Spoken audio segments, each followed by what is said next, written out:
पटेल साहब, शिक्षक से लेके विधायक तक का सफर कैसा रहा? पहले बच्चों को पढ़ाई कराने का काम था। अब जो भी नेता हैं जो पहले बने वो लोग ठीक ठाक काम नहीं कर रहे थे, तब उनको अच्छे तरीके से सबक सिखा रहे और पढ़ा रहे हैं। क्या आपके जस्सू भील ने जालोर की स्थापना की थी, जस्सू भील के नाम से जालोर पड़ा है। आपका भिन्न माल है, वो पहले अनादिकाल में भिल्ल माल था, तो भिल्ल माल को धीरे धीरे समय कालांतर में भिल्ल माल के नाम से बदल दिया, इसलिए मैंने भिल्ल माल उठाई। कांग्रेस हमारे वहाँ रही नहीं है तो नुकसान हमको होगा ही नहीं। एक और पार्टी है भाजपा, जो भ्रष्टाचार जोड़ो पार्टी के नाम दिया हुआ है हमारे इलाके में। रानीवाड़ा में अगला कैंडिडेट होगा आप पार्टी का? हाँ, देखो हम लोग ये तो नहीं कह सकते कि अगला कैंडिडेट होगा या नहीं होगा, ये तो यहाँ के लोग तय करेंगे, वोट देने वाले ये लोग हैं। मैं जनता का विधायक हूँ, समाज का विधायक हूँ, इसलिए मेरी सामाजिक जिम्मेवारी बनती थी। ये वाले सत्र के अंदर वो विधानसभा में आपकी आवाज़ गूंजेगी इस मुद्दों को? बिल्कुल 100% गूंजेगी। अंति भाई का बार बार जालोर दौरा, क्या भविष्य के विधानसभा चुनाव में यहाँ भी आपके कैंडिडेट देखने को मिलेंगे? नहीं है, हम लोग इस जिले के अंदर एक राजनीतिक अवेयरनेस पैदा करना चाहते हैं। मुद्दों को लेकर हम कांग्रेस बीजेपी जो बड़ी पार्टियां हैं उसके साथ में हम साझा कार्यक्रम करेंगे उनको। रानीवाड़ा में आज आदिवासी भील समाज का महासम्मेलन का आयोजन हुआ। उस कार्यक्रम में बाप पार्टी के 3 विधायक इस कार्यक्रम में उपस्थित हुए हैं। आदिवासी समाज के और कई दिग्गज नेता यहाँ पे आए थे, जिला प्रमुख राजेश कुमार राणा आए थे और आदिवासी समाज का शक्ति प्रदर्शन अपन कह सकते हैं। हमारे साथ में बातचीत करने के लिए मौजूद है एमएलए साहब जो दरियावत से आते हैं। तो एमएलए साहब, मेवाड़ से मारवाड़ का दौरा क्या कहोगे? देखो, हम शक्ति प्रदर्शन को आप लोग कह सकते हैं, लेकिन हम लोग हमारे ही समाज के भीतर जो जन जागरण है उन्हें टुकड़े टुकड़े में बटे हुए अलग अलग संगठनों में, अलग अलग पार्टियों में हम चाहते हैं कि एक होकर लड़े और एक होकर जो आज़ादी के बाद भी मूलभूत सुविधाओं से तरसता हुआ आदिवासी है, जो आज भी बिजली, सड़क, पानी और रोजगार के लिए तरसता आदिवासी, और इस इलाके के अंदर सबसे ज़्यादा भयंकर स्थिति हो जाती है जब मजदूरी पे निर्भर है, या खेतीबाड़ी पे निर्भर है, या फिर पशुपालन पे निर्भर है। लेकिन खेतीबाड़ी भी तब जब बारिश समय पर हो जाए और वो भी कोई फिक्स नहीं होती। ऐसे में जहाँ का जीवन जीना बहुत कठिन परिस्थितियों का सामना करना पड़ता है। तो हम लोग इसीलिए आए हुए हैं आज, इन समाज को एकजुट करें। इसमें साथ साथ में ये लोगों का यहाँ पर आदिवासी कम संख्या में है, लेकिन राजनीतिक भागीदारी अगर विधानसभा और संसद तक नहीं पहुँच पाते हैं, फिर भी एकजुट होकर जो भी इनके वोटों से जीत के जाए वो इनकी पैरवी करे और इनकी हर एक मांग पर उनके साथ खड़ा रहे। ये बात हम कहना चाहते हैं। लोकसभा चुनाव के दौरान आपका और कांग्रेस पार्टी का गठबंधन था। बांसवाड़ा और बागीदोरा की सीट आपको दी गई थी, लेकिन इस बार 2 विधानसभा सीटें सलूम्बर और सौरासी, जहां पर आपका और कांग्रेस का गठबंधन नहीं हुआ। क्या ये आपको नुकसान होगा या फिर इसका फायदा भाजपा उठाएगी? कांग्रेस हमारे वहाँ रही नहीं है तो नुकसान हमको होगा ही नहीं। इसलिए कि अब आने वाले समय में एक और पार्टी है भाजपा, जो भ्रष्टाचार जोड़ो पार्टी के नाम दिया हुआ है हमारे इलाके में। महेंद्रजीत मालविया, जिनके ऊपर भ्रष्टाचार का टैग लगा था, और अन्य राजस्थान के जो भी तमाम नेता थे जिनके ऊपर भ्रष्टाचार का टैग लगा, कांग्रेस के अंदर ईडी, सीबीआई जो भी छापे पड़े थे, और भाजपा में आके शुद्ध हो गए वो लोग। और भाजपा, इसलिए हमने जोर दिया कि भाजपा बीजेपी भ्रष्टाचार जोड़ो पार्टी, और हम लोगों ने वहाँ पर आने वाले समय में इन अभी 2 सीटें जीतकर उस बीजेपी का 2 सीटों पे भी रगड़ा निकलेगा। आने वाले समय में पूरे ट्राइबल क्षेत्र के अंदर इन दोनों पार्टी को रगड़ा निकलेगा। हमारे इलाके के अंदर 2 सीटें हैं और दोनों सीटें हम जीत रहे हैं आज की तारीख में, क्योंकि हमारे वहाँ पर आदिवासी लोकतंत्र का वास्तविक मतलब समझते हैं। वो यहाँ के जो चुनाव होते हैं, यहाँ पर खूब पैसा बांटा जाता है, शराब बांटा जाता है लुभाने के लिए, बड़े बड़े पोस्टर पर लिख दिया जाता है कि ईमानदार, सेवाभावी, कर्मठ, जुझारू। लेकिन हकीकत में ईमानदार, सेवाभावी, कर्मठ है कि नहीं है, वो उस लोगों के बीच में काम करे, उनके बीच में आधी रात में खड़ा रहता पता लगता है। और हमारे वहाँ पर हर सुख दुख में आदिवासी के बीच में रहने वाले नौजवान और वहाँ के लोग समझते हैं, लोकतंत्र को समझते हैं। इसलिए वो पार्टी और व्यक्ति वो महत्वपूर्ण रखता है कि वो कौन उनके साथ देगा, कौन नहीं। इसलिए दोनों सीटें आज की तारीख में हम लोग जीत रहे हैं, और दोनों ही राष्ट्रीय पार्टियां एक होकर हमारे सामने चुनाव लड़ती फिर भी हार रही है। रानीवाड़ा में अगला कैंडिडेट होगा आप पार्टी का? हाँ, देखो हम लोग ये तो नहीं कह सकते कि अगला कैंडिडेट होगा या नहीं होगा, ये तो यहाँ के लोग तय करेंगे, वोट देने वाले ये लोग हैं। लेकिन ये जरूर कहेंगे कि इनमें राजनीतिक समझ और बढ़िया विकसित होगी। इनके अंदर डेजर्ट ट्राइबल्स स्पेशल एरिया की जो मांग है, उसके मांग को हम भी समर्थन करते हैं, क्योंकि आज तक जो मूलभूत सुविधाएं हैं, जो भी सरकारी तमाम योजना है, यहाँ के धरातल तक पहुँच नहीं पाती है, और बीच में ही लोग वहाँ तक भ्रष्टाचार के भेंट चढ़ा देते हैं। साथ साथ में यहाँ का आदिवासी है, जो हम भी आदिवासी हैं, हमारे लिए स्पेशल एरिया के नाम पर योजना बनती है और स्पेशल एरिया के नाम पर हमको सुविधा मिलती है, तो इस इलाके के भी आदिवासी को मिलनी चाहिए। सर, आप मध्य प्रदेश से आते हो और मध्य प्रदेश से लेकर यहाँ तक का सफ़र, वहाँ की कैसी स्थिति है पॉलिटिकल की, राजस्थान के बारे में? वाह, हमने हिसाब कर दिया हमारे इलाके में, बाकी और कुछ बचा हुआ है मध्य प्रदेश में, आने वाले टाइम में और निकाल देंगे।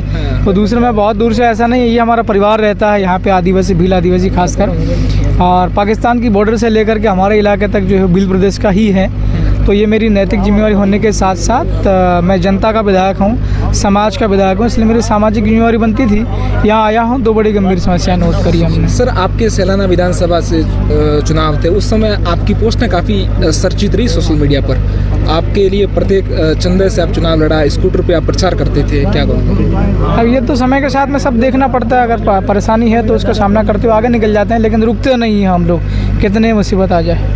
पटेल साहब, शिक्षक से लेके विधायक तक का सफ़र कैसा रहा? देखो, आपने सवाल किया शिक्षक से लेकर विधायक तक का सफ़र। पहले भी एक सेवा ही थी और अभी वो सेवा का जो रूप है वो बदल चुका है। पहले बच्चों को पढ़ाई कराने का काम था, अब जो भी नेता हैं जो पहले बने वो लोग ठीक ठाक काम नहीं कर रहे थे, तब उनको अच्छे तरीके से सबक सिखा रहे और पढ़ा रहे हैं। जालोर के भाइयों ने आपको कई मुद्दे बताए कि आने वाले सत्र के अंदर वो विधानसभा में आपकी आवाज़ गूंजेगी इस मुद्दों को? बिल्कुल 100% गूंजेगी, और हमारी तो ये मांग भी उठेगी कि हम ये चाहते हैं कि उधर जस्ट पास में माउंट आबू सिरोही का इलाका, यहाँ से 70 किलोमीटर, तो उस इलाके को यहाँ अलग से शेड्यूल एरिया के अंदर जोड़ा गया है। तो यहाँ पर 70 किलोमीटर के रेडियस के अंदर इस इलाकों को क्यों नहीं जोड़ा जा सकता?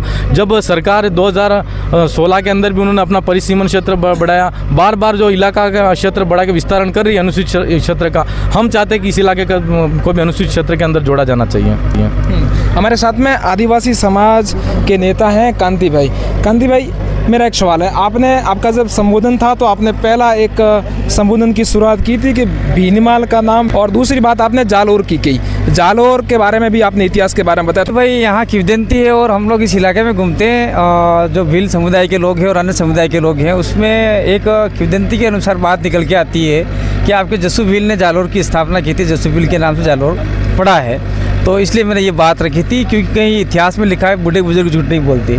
दूसरा, आपका भिन्न माल है, वो पहले अनादिकाल में भिल्ल माल था, तो भिल्ल माल को धीरे धीरे समय कालांतर में भिल्ल माल के नाम से बदल दिया, इसलिए मैंने भिल्ल माल बोला है। जैसे भीमबेटका है तो भीमबेटका नहीं था, वो भिल्लबेटका था। इस प्रकार से जो आपका उज्जैन नगर है, वहाँ पे भिल्ल राजा का राज था, जिसके पुत्र विक्रमादित्य थे, विक्रमादित्य के नाम से विक्रम संवत चलता है। ठीक उसी प्रकार से पूरे देश के अंदर जहाँ आदिवासियों का इतिहास था, वो इतिहास दबा दिया गया है। हम आदिवासी परिवार के नाम से इस इतिहास को पुनः जनजागरण कर रहे हैं, जैसे आपका पूरे इलाके में हम इसी प्रकार की बात कर रहे हैं। कांति भाई का बार बार जालोर दौरा, क्या भविष्य के विधानसभा चुनाव में यहाँ भी बाप के कैंडिडेट देखने को मिलेंगे?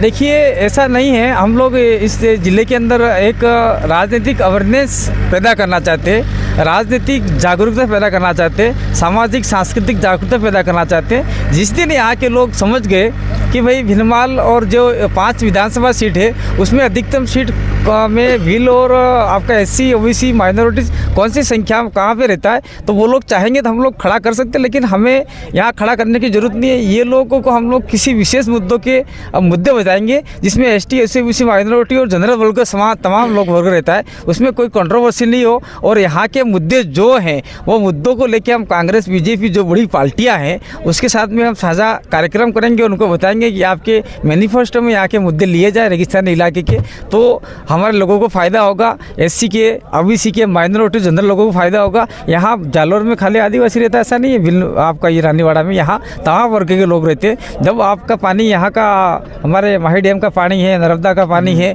कहीं दूर जा सकता है, तो इस इलाके में क्यों नहीं आ सकता? अगर इस इलाके में आएगा तो खाली भीलों को मिलेगा, ऐसा तो है नहीं, यहाँ सभी वर्गों को पानी मिल सकता है। इसलिए हमारे इलाके में बड़े बड़े डैम हैं, आपका वहाँ का पानी गुजरात के कच्छ भुज तक जा सकता है, तो यहाँ क्यों नहीं आ सकता? इसलिए हम डिमांड कर रहे हैं कि वहाँ का पानी, आदिवासी इलाके का पानी इस रेगिस्तानी इलाके में आना चाहिए, यहाँ के तमाम वर्गों को फ़ायदा होना चाहिए। ये सारे मुद्दे हम इन राजनीतिक पार्टियों के सामने रखेंगे, जो मुद्दे मानेगा उसको हम बिलों के साथ में कहेंगे कि आपकी निर्णायक वोट है, आप उनको वोट दिए जिताइए, और जो मुद्दे नहीं मानेगा उनको नमस्कार जय जोहार करिए। ये बात हम लोग कहने के लिए। कांतिलाल जी, जालोर, सिरोही, पाली, यहाँ पर आदिवासियों की जो सामाजिक क्रांति है वहाँ कहाँ तक पहुँची है उनके देश आज़ाद होने के बाद तक? देखिए लगातार आप इस क्षेत्र में देश आज़ाद होने से पहले और देश आज़ादी के समय तक, जैसे आप पाकिस्तान के अंदर आप देखा जाए तो जब देश के 2 टुकड़े नहीं हुए थे उस समय पाकिस्तान के अंदर आज की तारीख में लगभग 40 लाख भील रहते हैं, लेकिन हम लोग वो देश अलग हो गया इसलिए वो देश की बात नहीं करते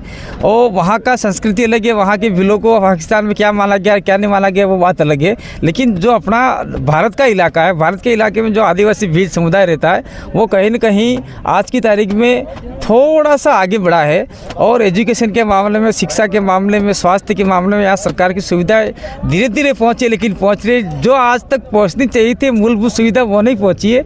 इसलिए हम लोग ये चाहते हैं कि आने वाले समय में ये रेगिस्तानी इलाके में आज रोड नहीं है, पानी नहीं है, बिजली नहीं है और स्कूल नहीं है, विद्यालय नहीं है, महाविद्यालय नहीं है, हॉस्पिटल नहीं है, स्वास्थ्य सारी सुविधा का अभाव है, वो तमाम वर्गों को मिले, खाली बिलों को मिले ये नहीं कह रहे हम, तमाम वर्गों इस इलाके में रहता है सबको मिलना चाहिए। और आने वाले समय में हम लोग जनजागरण करेंगे और इसी आशा विश्वास के साथ में सभी आपके रेगिस्तानी इलाके को हम लोग रेगिस्तानी इलाके के लोगों को जोड़ना चाहते हैं।